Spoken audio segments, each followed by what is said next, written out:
المغضوب عليهم ولا الضالين آمين. بسم الله الرحمن الرحيم.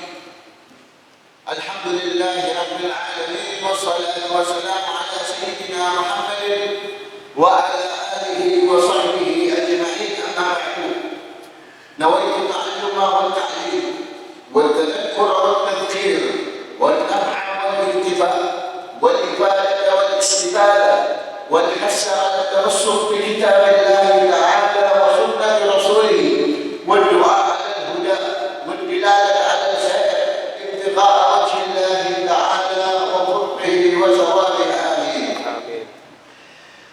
Alhamdulillah, di pertemuan malam hari ini di mana kita berada di penghujung malam akhir bulan Rajab, yang alhamdulillah kita telah melalui bulan Rajab ini dengan amalan-amalan, dengan doa-doa dan dengan istighfar khususnya, dan semua itu kita berharap pada Allah Subhanahu wa Ta'ala supaya Allah Subhanahu wa Ta'ala menjadikan kita orang-orang yang diampuni, orang-orang yang diterima taubatnya. Amin amin ya rabbal alamin. Dan sebentar lagi kita akan memasuki bulan Sya'ban, dan setelah itu kita akan memasuki bulan Ramadan, yang mana insyaallah dalam keadaan fi khairin wa lutfin wa afiyah. Amin ya rabbal alamin.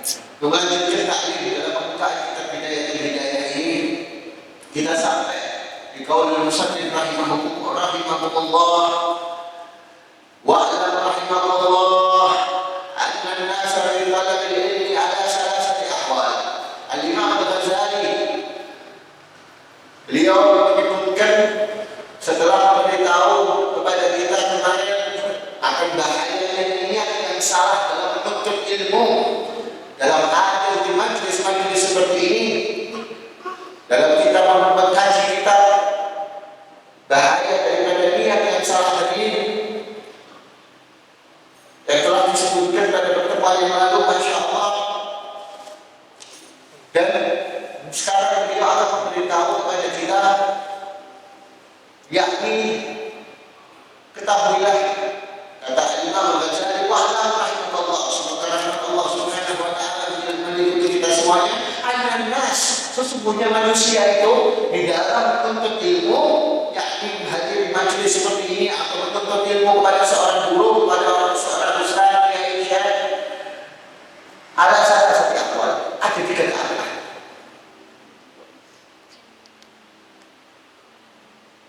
Yakni yang mana menentukan daripada tiga keadaan ini nasib seseorang setelah mendapatkan ilmu tersebut atau setelah dia duduk di majlis tersebut.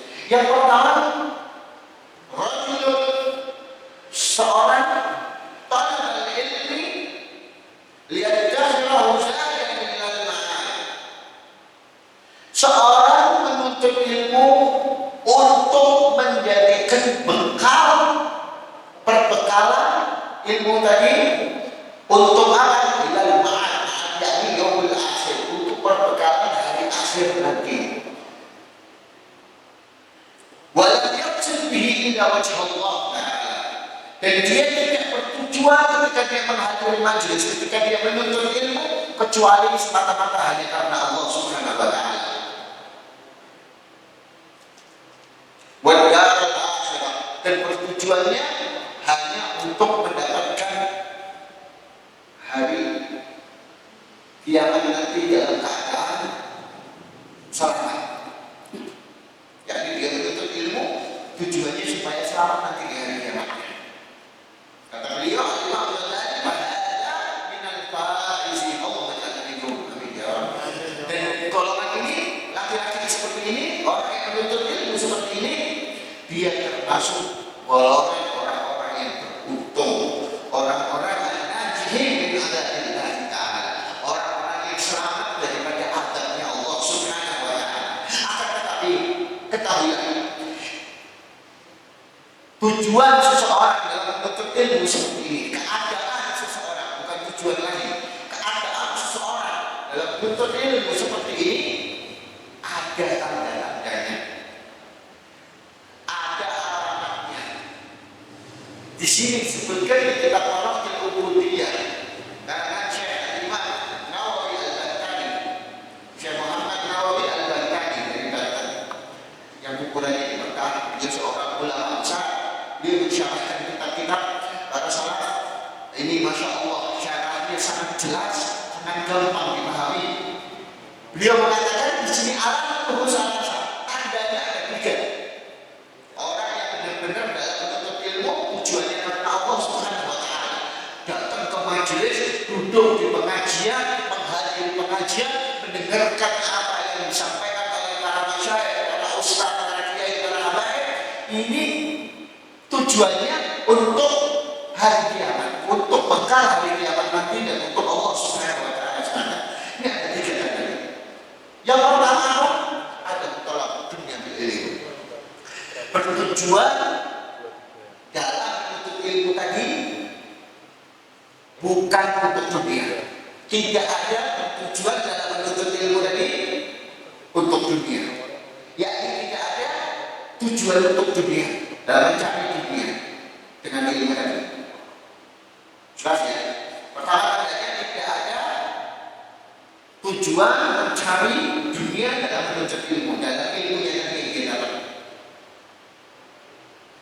Ya, ini juga kata beliau Al-Imam Nawawi Al-Bantani, dia mengatakan ada juga orang dalam menuntut ilmu tujuannya bukan tidak untuk dunia, itu ada tiga tanda. Yang pertama apa? Ada empat hal. Ayatun awal amil bil amal wa mujtanib bin nahi. Hendaknya dia dengan ilmu tadi yang mana bertujuan bukan untuk dunia, dia pertama kali yang mengerjakannya apabila memerintahkan dengan ilmunya, dan dia juga apabila melarang dengan ilmunya tadi, dia pertama kali melakukan atau menjauhkan dirinya dari larangan tersebut. Yang kedua, tandanya orang yang benar-benar menuntut ilmu tadi mujtahidan barakallahu ilmu mengeskan memalkan, dia menjauh atau sedikit menghindari daripada tarafus, bermegah-megahan, berenak-enakan dengan makanan-makanan dan malbas, pakaian-pakaian dan maskan tempat tinggal. Itu tujuannya. Sekarang mungkin seseorang bertujuan dalam menuntut ilmu untuk akhirat, tapi dilihat tujuan tersebut ternyata hanya sebatas angan-angan saja. Tujuan seseorang ini akhirnya berubah karena dia kena yang namanya kenikmatan dunia atau tipu daya dunia. Banyak orang yang awalnya ini cobaannya para santri, kalau orang keluar pondok itu awal memang berat, dakwahnya memang benar-benar berat. Nanti setelah dia mendapat kenikmatan, mendapat lupa dengan tujuan yang awalnya tadi. Karena apa? Karena sudah bertujuan untuk apa? Tarafu bil malbas wal maskan wal wat'am. Dia tidak bertujuan untuk enak-enakan, berbangga-banggaan atau berlebihan dalam makanan, pakaian dan rumah. Tidak. Ini banyak. Ini bahaya dunia di sini seperti ini. Makanya Al-Imam Al-Ghazali mengatakan juga bahwa yang namanya ilmu itu tidak bisa disandingkan sendirian. Yakni dalam kalian menuntut ilmu itu harus juga memiliki ilmu yang namanya ilmu batin atau ilmu tasawuf yang kemarin kita sebutkan. Kalau kita belajar cuma ilmu-ilmu yang syariat saja, ditakutkan kita orang yang mengerti tanpa kepala salah, tanpa mengambil pendapat atau mengambil hikmah daripada kalam para salafun saleh. Ini orang yang jauh daripada kalam para salafun saleh, kebanyakan ini orang-orang tujuannya sudah baik, sudah benar, awalnya gara-gara dia cuma mengikuti syariat, tidak ada tameng daripada ilmu tasawufnya, akhirnya goyah. Ini banyak yang terjadi. Ya, makanya untuk menjaga daripada niat awal kita yang baik, selalu kita orang berada di jalan para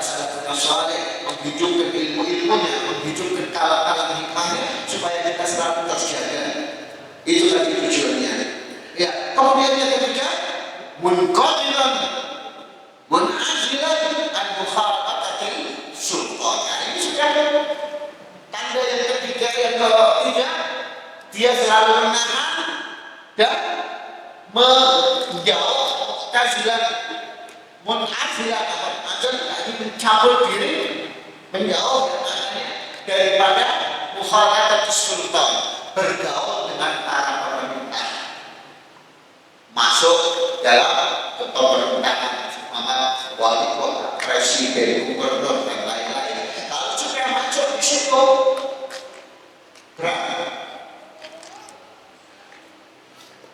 salah satu daripada tetapnya atau utuhnya ajaran manhaj para salafus saleh, ajaran Ahlus Sunnah wal Jamaah yang sampai di Indonesia ini, kenapa kok sudah 1400 tahun bisa kuat, bisa apa dakwah yang banyak loh, ajaran-ajaran yang mungkin mereka ini bersama dengan mazhab-mazhab mereka yang benar bagus, tapi banyaknya orang. Maksud dalam di sini bukan mazhabnya yang orang yang ada di sini, ulama-ulamanya. Kenapa soalnya? Soalnya sama. Makanya daripada salah satu adat atau kebiasaan para thariqah Sadar Alawi, thariqah Bani Alawi, yakni thariqah para habaib, itu mereka menjauh daripada sultan, menjauh daripada urusan pemerintahan. Makanya agamanya tetap suci, bersih. Kenapa? Karena kalau sudah masuk di situ ada politik, ada tipu daya di situ, ada perombakan yang dimainkan nanti oleh dunia. Kalau mau benar, mau tetap pakem ajaran, jauhi dari pemerintah. Seperti itu. Kemudian yang keempat, al-yakuna musari'an ila fatwa. Tandanya ulama seperti ini yang mana tujuannya untuk dunia, untuk akhirat, ya, dan dia tidak ada tujuan untuk dunia sama sekali. Dia tidak terburu-buru dalam memberikan fatwa. Oh, ini halal, ini boleh, ini nggak boleh. Nggak buru-buru, dan nggak boleh sebenarnya dalam adab memberikan fatwa itu kecuali setelah 3 hari murojaah. Para mufti, kita ketahui mufti itu orang yang memberikan fatwa, yang menentukan ini hukum seperti ini dengan kemampuan ilmunya, dengan istinbat hukum daripada para ulama dalam madhabnya. Itu para mufti seperti itu, mereka itu dalam adabnya, ya, mereka ini enggak berani memberikan fatwa setelah 3 hari murojaah daripada permasalahan tersebut. Itu yang namanya mufti yang ada di majelis kita. Kalau di Indonesia ini majelis ulama Indonesia, ya, itu yang biasa mengeluarkan fatwa-fatwa itu tidak sembarangan, ya, tidak sembarangan orang yang berada di situ, ya. Kemudian ada yang kedua daripada orang yang bertujuan karena Allah Subhanahu wa Ta'ala dalam menuntut ilmunya, yakni qawluhu yaqsad bil ishtighal bil ulum nail sa'adah. Keadaannya mereka ini orang yang selalu menyibukkan diri dalam ilmu, mencari tahu, mempelajari, murojaah, mengambil kalam, menyusun satu catatan khusus. Pokoknya menyibukkan diri dengan ilmu, entah untuk bertanya kepada ulama, kepada seorang guru, atau dengan hadir majelis di mana-mana, mendatangi tempat-tempat yang di situ diadakan majelis ilmu, menyibukkan dengan ilmu yang mana nail sa'adah akhirat, untuk mendapatkan kehidupan yang bahagia di akhirat.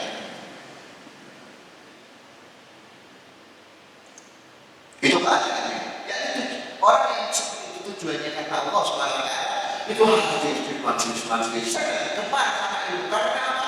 Karena orang yang sudah haus akan ilmu, tujuannya benar karena Allah Subhanahu wa Ta'ala, mereka selalu menggebu-gebu dalam ilmu karena dia tidak dapat tujuan yang baik.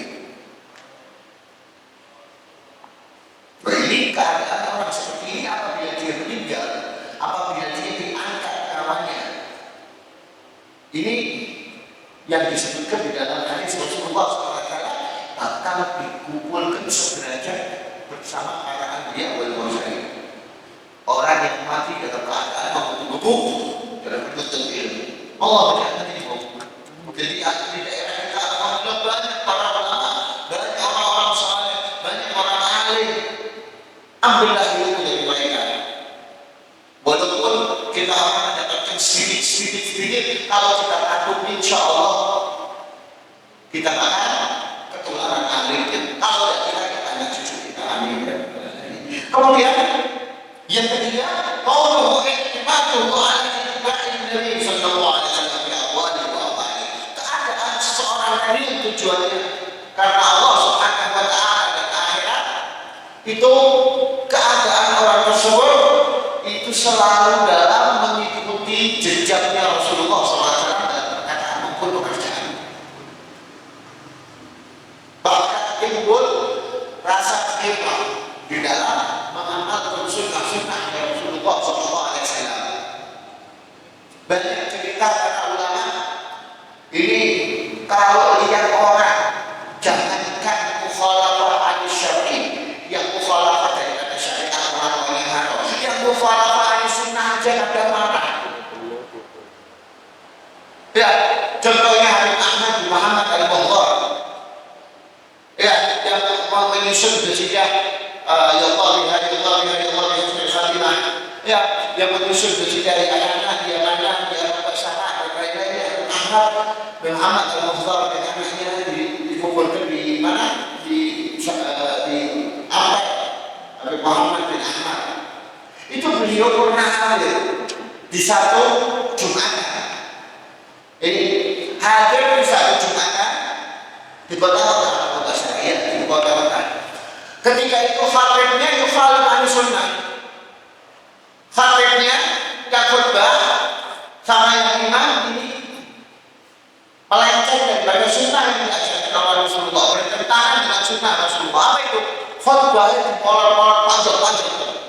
Oh, panjang bahas sana sini. Habis itu salatnya cuma baca surat yang pendek-pendek. Marah. Kenapa? Ini yukhalif al-sunnah. Wah, Rasulullah kebalikannya ajarannya. Untuk apa? Khutbah itu diringkas yang ringan aja. Suratnya baca sholatnya baca suratnya panjang. Itu Jumatan yang sesuai dengan perintah Rasulullah SAW.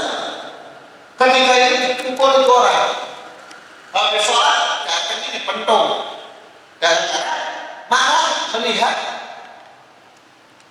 orang ini tadi yukhalif al-sunnah, belum al-haram, belum dari syariat melakukan yang haram. Akhirnya beliau dikejar sama polisi sampai masuk ke kubahnya Sayyidatina Khadijatul Kubra, kubahnya Rasulullah SAW. Ketika itu dulu masih ada kubahnya, untuk bangunan kubah. Sekarang sudah dihancurin semua. Ya, itu masuk untuk selamat. Tidak tercatat sama polisi. Makanya beliau kalau dikecil-kecilnya ini pasti ada Sayyidatina Khadijatul Kubra, pasti. Kalau lihat kecilnya anak pasti ada kecil, ada tetap Sayyidatina Khadijatul Kubra. Itu seperti itu. Itu ghirahnya para ulama. Apa semangatnya dalam mengikuti ajaran Rasulullah SAW dalam setiap hari. Masya Allah. Sampai Allah dikatakan semua yang telah disunnahkan oleh Rasulullah SAW sudah amalkan. Dan dari semua perkataan, gerakan, amalan-amalan, sholat sunnah, ibadah dan lainnya sudah dilakukan semua sama Allah mengingatkan. Saking apa? Saking cintanya sama Rasulullah SAW. Saking beliau memiliki tujuan yang benar-benar dalam menuntut ilmunya. Kita bisa seperti itu, bisa, walaupun tidak mendapati makom yang setinggi beliau, tapi bisa. Tidak ada yang tidak bikin. Ya, dengan apa? Mengikuti Rasulullah SAW. Dan ketahuilah dengan mengikuti Rasulullah SAW, semua kebaikan dunia itu sudah kita miliki. Semua kebaikan itu sudah kita miliki. Kalau kita mengidolakan Rasulullah SAW, mengikuti apa yang diajarkan Rasulullah, apa yang diucapkan oleh Rasulullah dari sunnah-sunnahnya, maka kebaikan semuanya sudah mengikuti pada diri kita. Semuanya, tidak ada yang lebih baik. Oh ini lebih afdal, oh ini perjalanan hidup si fulan, apa orang ilmuwan fulan atau siapa, tidak ada. Paling afdal adalah Rasulullah SAW. Ya, seperti itu. Kemudian setelah itu keadaan yang kedua sekarang. Ya, warahmatullah. Dalam menuntut ilmu ini, seorang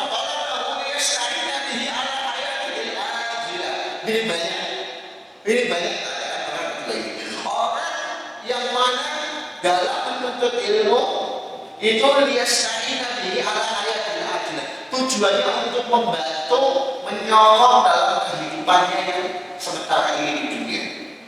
Biar apa? Oh, biar jadi ustaz, biar jadi kiai, biar dipanggil undang sana sini, dapat uang dan lain-lain. Itu tujuannya seperti itu.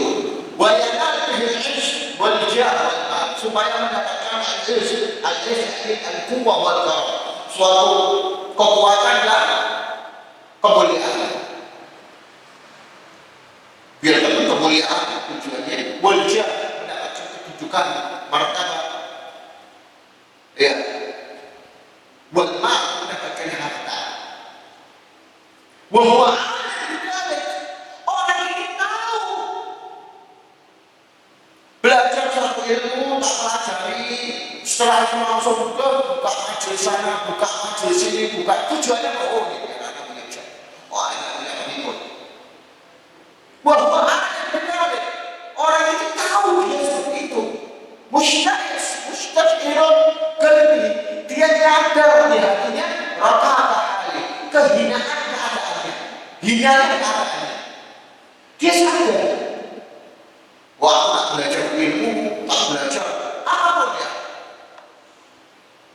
Biar apa? Biar suka majelis di sana, suka pengajian di sana, suka ini, biar banyak berkumpul, biar ada dapat, biar ada.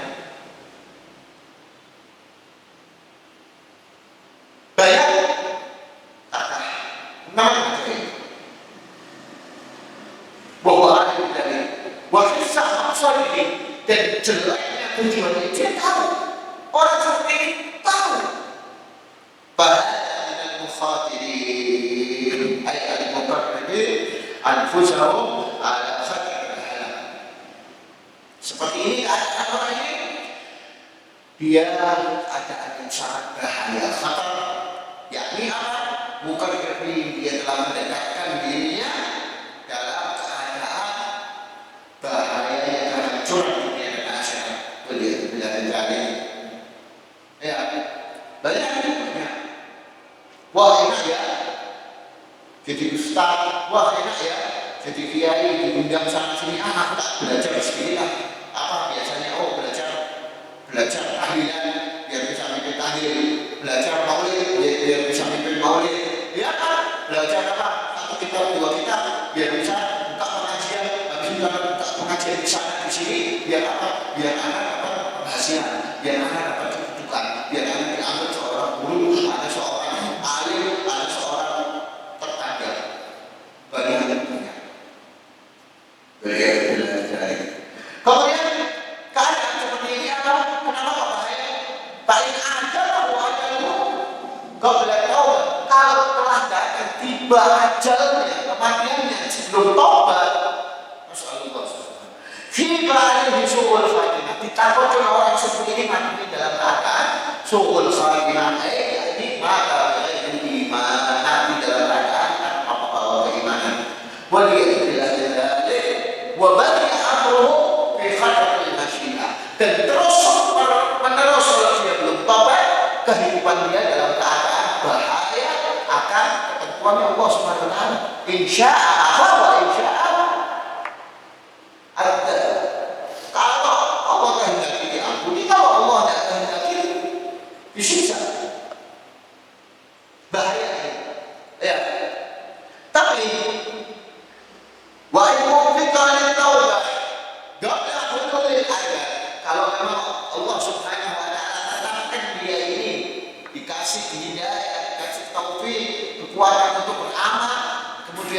bertaubat kepada Allah Subhanahu wa taala sebelum datangnya ajal. Wa aqama ila ilmi amal, dan mengikuti dengan ilmunya tadi amalan-amalan, amalkan apa yang dia dapat dari ilmunya, bukan cuma ceramah sana sini, bukan cuma ngajar sana sini. Apa? Wa tadara kama qala minhu minal khalaq, dan dia mengejar untuk mendapatkan apa yang ketinggalan daripada kekosongan atau kebobrokan yang telah dia lakukan dari sebelumnya. Iltahaq bil faizin, maka golongan yang kedua ini bakal dikumpulkan tidak dengan golongan yang pertama, digabungkan dengan orang-orang yang beruntung atau orang-orang yang terselamatkan daripada azab Allah Subhanahu wa taala. Fa'inna ta'ala min dzanbi ta'ala, karena sesungguhnya orang yang sudah tobat daripada perbuatan dosa, maka seperti orang yang sama sekali tidak berbuat dosa. Taubat yang dilupakan yang taubat itu secara bahasa maknanya penyesalan. Inti pertama kali daripada taubat itu menyesal. Kita dikatakan bertobat dengan suatu maksiat kalau di dalam hati kita benar-benar ada penyesalan, yang mana penyesalan tersebut karena Allah Subhanahu wa taala. Itu yang namanya taubat. Dan ini hukumnya apa sih taubat? Hukumnya apa? Hukumnya taubat adalah fardu ain, wajib fardu ain, baik dosa kecil maupun dosa besar. Makanya setiap sholat, setiap kita selesai berpikir untuk banyak-banyak bertobat kepada Allah Subhanahu wa taala, beristighfar kepada Allah Subhanahu wa taala, karena yang namanya kita apalagi zaman sekarang ini tidak luput dari dosa dan maksiat yang mungkin kita lakukan secara sengaja maupun tidak sengaja. Seperti itu. Kemudian keadaannya demikian sekarang. Ini yang paling sekarang ini. Ini jawabannya ini. Ya, walaupun salis, orang yang ketiga ini istahwala alaihi syaitan, telah dikuasai dari dirinya itu setan. Pertama ilmu dari akan dilakukan bil mal, menjadikan ilmunya ini adalah jembatan untuk mendapatkan atau memperbanyak harta. Wa tafahur bil jah, menjadikan ilmu ini untuk apa? Untuk berbangga-banggaan dengan kedudukan. Wa tafahur wa ta'assus bikasratil akbar, dan untuk mencapai kemuliaan, berbangga dengan kemuliaan itu dengan banyaknya pengikut. Oh, yang hampir banyak, yang ikut banyak. Murid anak 1000, murid anak 2000, tujuannya apa itu? Ya, kalau ini kuliah, ini yang paling penting, ini perlu digarisbawahi. Ini inti keadaan orang yang ketiga ini apa? Ya, kalau ini kuliah, masuk dengan ilmunya itu segala masukan. Apapun itu, yang ini boleh, yang penting dapat lulus, yang penting anak diangkat jadi, yang penting anak dapat kedudukan, yang penting anak dijadikan orang yang terpandang. Oh, ini halal, oh ini boleh, nggak apa-apa, santai. Ini yang paling bahaya. Ya. Yakni apa? Yadkhul bi ilmihi kullama qala, yakni yadkhul bi ilmihi maghran katsira. Menjadikan ilmu tadi itu tipu daya dengan tipu daya yang banyak. Oh, ini diperbolehkan, ini halal, semuanya amburadul. Yang penting dia dapat kecukupan di dunia, mendapatkan harta yang banyak. Roja apa? Ayat dia dengan dunia wa tujuannya untuk apa tadi? Mendapatkan dunia dengan tujuan apa? Yakni kotor keinginannya, nafsunya. Begitu ini yang penting anda dapat mobil, oke, boleh halal. Ya, banyak riba boleh riba. Oh, halal, nggak apa-apa. Kita pilih kita. Cari dalil, diputer-puter begitu supaya gimana caranya riba atau bunga bank itu halal. Wah, ini pakai cara gini. Dia tidak cari. Kemudian, wahwa ma'adalika, sudah seperti itu keadaan orang ini. Apa? Ya benar, binafsi anak dimakan. Menyimpan di dalam hatinya, dia ini sisi Allah punya maqam kedudukan, maqam seorang wali, seorang yang dicintai oleh Allah SWT. Makhluk ini orang yang seperti ini sulit dapat hidayahnya. Lebih gimana mau dapat hidayah? Merasa salah aja enggak? Gimana mau tobat? Ngakuin kesalahannya ya? Tidak. Dia merasa aneh seorang wali. Bukan ada ayat kita sembuh. Ya, semuanya boleh. Laki perempuan salaman kasih. Banyak. Beliau tidak dicari. Kemudian sudah seperti itu, litisamihi bisimatil ulama, dengan gaya ulama, pakai jubah, pakai tongkat, ya, wa tanassum bi rusumihim fi syai' wal mantiq. Dan dia ini menirukan rekod gaya-gaya para ulama dalam pekerjaan atau dalam kalam ucapan atau dalam pakaian. Cara berpakaiannya, cara duduknya niru ulama. Ma'ana kalubi ala dunia Allah yang berbatinan. Dengan seperti itu dia ini benar-benar los ke dunia, kalau yang tenggelam di dalam dunia secara zahir maupun batin. Dirinya, hatinya masuk ke dunia semuanya.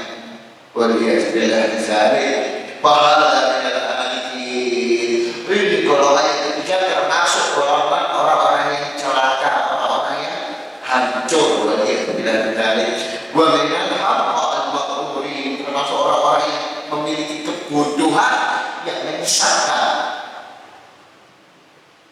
Idraja mengkotikan jauh dari tingkat apa? Harapan untuk taubat sudah terputus darinya. Oh, dia ngerasa dia punya masalah. Oh, pajang fotonya di mana-mana. Pakai pakaian imam, pakai para ulama, para salafun saleh. Dia tidak mencari. Lihat ini yang muhsinin. Dengan sangkaan dia adalah orang yang muhsinin, orang yang baik, orang yang saleh. Masya Allah. Wa ghafil an qawlillahi tabaraka wa ta'ala. Dia ini dilalaikan sama setan daripada firman Allah Subhanahu wa ta'ala, ya ayyuhalladzina amanu lima taquluna ma la ta'lamun, kabura maqtan indallah an taqulu ma la taf'alun. Ya ayyuhalladzina amanu lima taquluna ma la taf'alun. Wahai orang yang beriman, kenapa kalian ini suka berucap dengan apa yang tidak kalian kerjakan? Berfatwa tapi tidak kalian kerjakan. Menghalalkan sesuatu seenaknya. Keburautan, sungguh ini termasuk kemurkaan, kemarahan Allah Subhanahu wa ta'ala di sisi Allah Subhanahu wa ta'ala. Antaqulu ma la taf'alun. Dengan kalian ini mengajak orang mengucapkan ini itu dengan kebaikan, tapi kalian tidak mengerjakannya. Ya Allah, wa huwa mimman qala fihi Rasulullah sallallahu alaihi wasallam. Dan ini juga yang disebutkan dalam hadisnya Rasulullah sallallahu alaihi wasallam, ana min ghairi dajjal akhwafu alaikum min ad-dajjal. Aku ini dari antara kalian ada yang lebih aku takuti daripada dajjal. Dan dajjal ini membawa fitnah besar nanti di akhir zaman, yang mana diberikan sama Allah Subhanahu wa ta'ala, dia bisa menjadikan matahari di tangan kanan, bulan di tangan kiri, surga di tangan kanan, neraka di tangan kirinya, bisa membangkitkan orang yang hidup, bisa keliling dunia dan macam-macam. Dikasih ini untuk apa? Untuk menguji keimanan seseorang yang benar-benar beriman kepada Allah Subhanahu wa ta'ala. Ini masih ada yang lebih ditakutkan kepada Rasulullah daripada dajjal. Bagilah manhum ya Rasulullah. Siapa mereka wahai Rasulullah? Ditanya sama sahabat. Qala ulama usul. Ulama, para orang alim yang yang jelek, yang salah daripada tujuan yang bertujuan seperti yang disebutkan tiga ini. Kan keadaannya tiga ini. Siapa itu ulama su? Ulama su adalah wahwa kullu munafiq kasir ilmu lisan jahil qalb wal amal. Setiap orang yang munafik. Siapa itu munafik? Yang disebutkan di dalam hadis Rasulullah SAW, ayat munafik salasa, idza hadatsa kadzdzaba wa idza wa'ada akhlaba wa idza tumina khana. Itu orang munafik. Setiap orang munafik yang banyak ilmunya tapi ilmu lisan tok. Pintar ceramahnya, waduh, masya Allah, mau bahas apapun dia kuasai. Oh, hadisnya hafal, ayat Al-Quran hafal, permasalahan dalam ulama hafal, cuma ada di lisannya. Tapi dia jahil, hatinya bodoh dan amalannya juga bodoh. Yakni tidak mau mengamalkan apa yang dia dapat daripada ilmu-ilmunya. Itu yang dikatakan munafik. Yakni itu adalah ulama su. Wah, dan ini lianna dajjal, karena dajjal ghayatuhu memang tujuannya dia menyesatkan ya, tanda-tandanya ada, ciri-cirinya ada, jelas. Fala yakhfa ala ahadin minal mu'minin, maka tidak bakal tertutup oleh orang-orang mukmin bahwa dia itu dajjal. Oh, itu dajjal, jangan ikutin, gampang, enak. Lah kalau ini pakaiannya pakai ulama, pakaiannya seperti niru sunnah Rasulullah, pakai imamah, pakai jubah, pakai tongkat. Tapi dia sesat dan disesatkan. Waliyadzubillah. Wa mislu hadzal alim wa insarafa an-nas an dunya bi lisanihi wa maqalihi wa huwa ja'ilnahu ilayha bi a'malihi wa aqwalihi. Dan semisal orang alim ini, walaupun dia ini ceramah khutbah di mana-mana, ceramah di mana-mana, ngajar di mana-mana, dan menjadikan seseorang itu memalingkan diri daripada dunia dengan ucapannya, dengan makalah-makalahnya, hafalan-hafalan hadisnya, tapi dia mengajak secara tidak langsung dengan apa? Dengan amalan-amalannya dan keadaannya. Ceramahnya masya Allah, tapi amalannya yang dia kerjakan, yang dia jadikan suatu patokan berbalik daripada apa yang diceramahkan, apa yang diajar. Karena apa? Dakwatul hal itu a'dham min dakwatul maqal. Dakwah mendakwahi orang dengan hal, dengan keadaan, dengan adab atau dengan yakni perilaku, itu lebih mulia, lebih berkesan daripada dakwah dengan lisan tok. Paham ya? Ini yang diajarkan oleh para ulama. Mereka orang menurunkan ilmunya bukan cuma di kitab. Kitab ini sekedar cuma buat apa? Buat bahasanya formalitas. Ya, formalitas. Mereka menuntut ilmu dengan apa? Dengan nazar, melihat amalan-amalannya. Makanya disebutkan orang yang melihat orang alim itu seperti melihat Rasulullah SAW. Ini orang alim yang mengamalkan ilmunya. Kenapa alim? Mereka mendapat ilmu secara tidak langsung dengan maknanya, dengan amalan-amalannya, dengan akhlaknya. Kalian masuk pondok, ya kalian belajar sama satu ustaz, sama satu kiai. Secara tidak langsung kalian meniru, menjiplak akhlaknya, menjiplak perilaku daripada ustaz tersebut. Bukan cuma dengan ilmunya yang ada diajarkan di kitab, kitab ini, kitab itu, jangan bu. Kalau kalian tidak meniru apa yang diajarkan oleh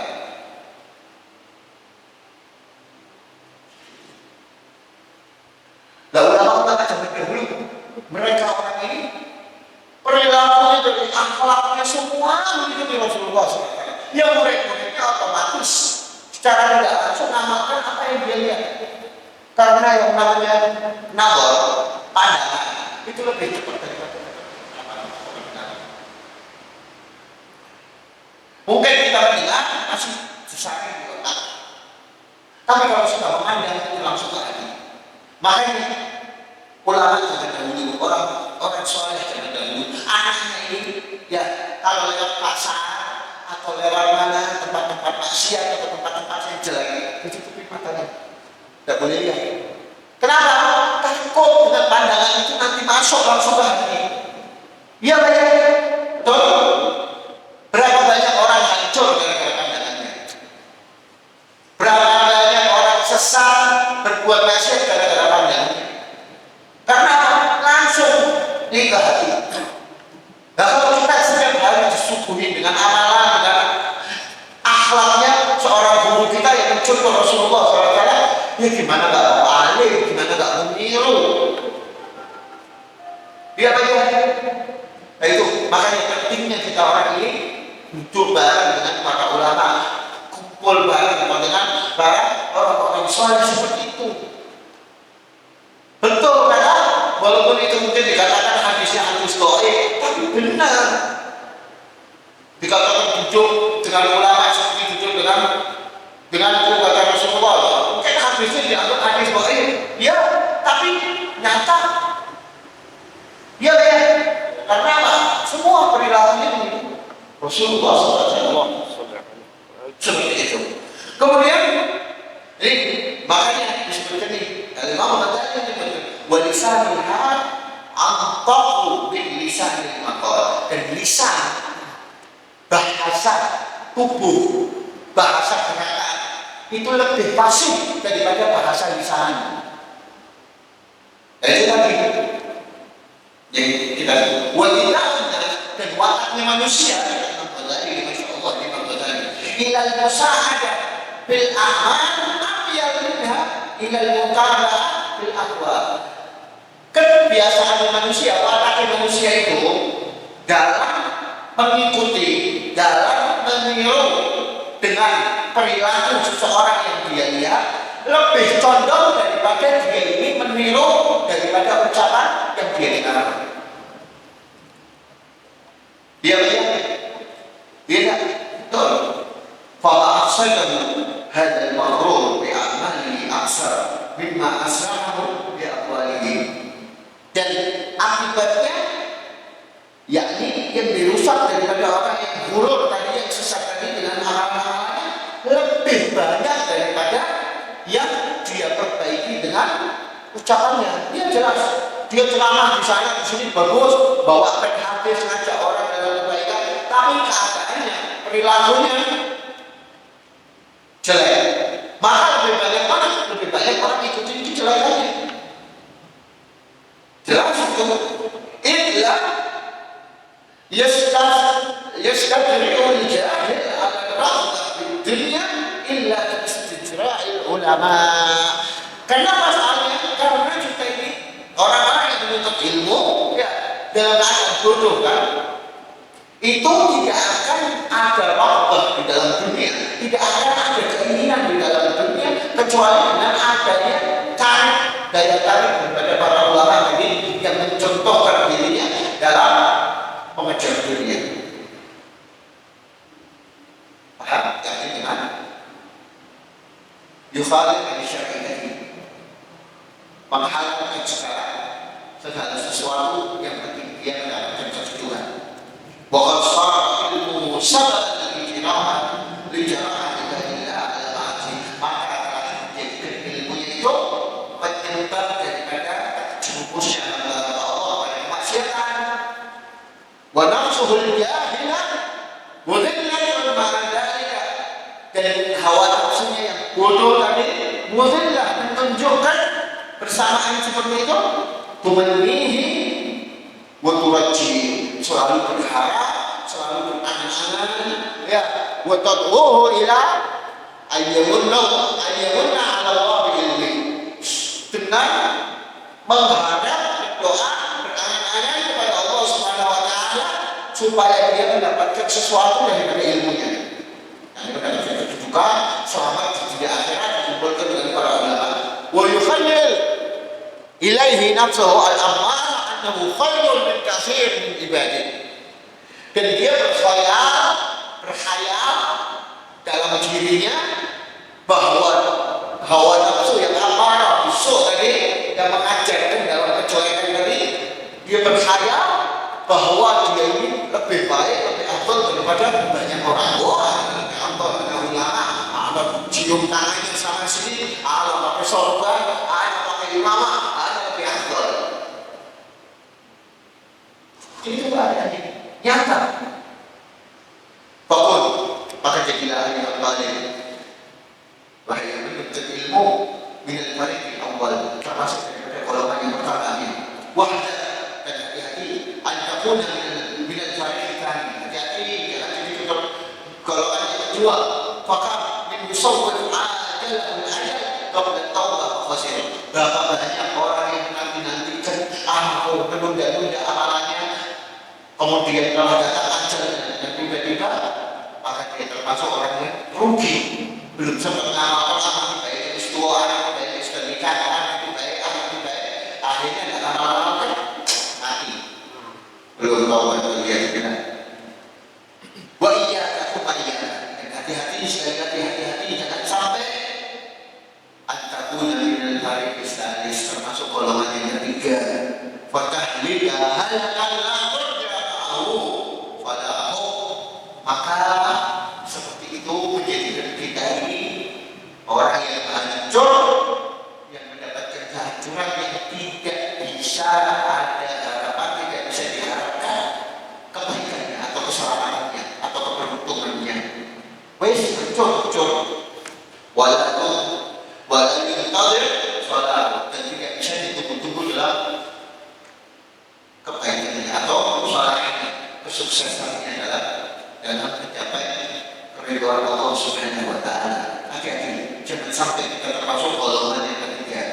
Fa'in kulla, sekarang kalau kalian ada bilang, ada tanya di dalam diri kalian, bahwa hidayah itu hidayah, apa sih permulaan daripada hidayah? Liucapkan dan asyiah untuk mencoba menggembleng, untuk menguji hawa nafsu ini. Coba apa sih? Maka kata bilang, memang bukan ini, kata Imam Ghazali, anna bidayatah dhahirut taqwa, bahwa bidayah permulaannya adalah dhahirnya taqwa, wa nihayatah, dan nihayat ujungnya batin taqwa, batin daripada taqwa kepada Allah Subhanahu wa taala. Fala aqibata illa taqwa, maka tidak ada ujung, tidak ada poros kecuali daripada ketakwaan kepada Allah Subhanahu wa taala. Wala huda dan tidak ada petunjuk kecuali kepada orang-orang yang bertakwa kepada Allah Subhanahu wa taala. Wa taqwa, ketakwaan di sini adalah ibaratun al-imtisal awamirillah wa ijtinab nawahi. Adalah satu ibarat keadaan seseorang dalam menjalankan perintah-perintah Allah semuanya secara detail dan menjauhkan daripada larangan-larangan Allah semuanya secara detail. Bahwa ismani, dan ketakwaan itu sudah kalian ketahui ada dua bagian, yakni imtisal awamir dan wajtinab nawahi, mengerjakan perintah dan menjauhi larangan. Wa ana ushiru, kata Imam Ghazali, dan sekarang aku akan tunjukkan kepada kalian di jumlah mukhtasar, dengan jumlah ringkas, min zahir ilmu taqwa, daripada zahir ilmu taqwa bil qismain jami'an, pada dua bagian keseluruhannya yang ada di dalam hidayah, yang mana insya Allah pertemuan yang akan datang al-qismul awwal min ta'at, dalam ketaatan yang dalam ketakwaan kepada Allah Subhanahu wa taala. Insya Allah kita akan bahas pertemuan yang akan datang.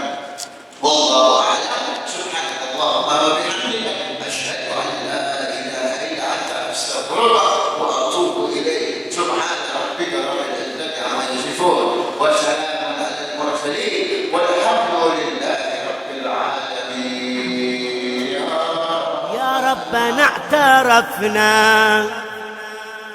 بأننا اقترفنا وأننا أسرفنا على لظى أشرفنا، فتب علينا توبة تغسل كل حوبة واستر لنا العورات وآمن الروعات واغفر لوالدينا ربي ومولودينا والأهل والإخوان وسائر الخلان وكل ذي محبة أو جيرة أو صحبة والمسلمين أجمع آمين ربي أسمع فضلا وجودا منا لا باكتساب منا بالمصطفى الرسول نحظى بكل سول صلى وسلم ربي عليه عد الحبي وآله وصحبه عداد طش السحب والحمد للإله في البدء والتناهي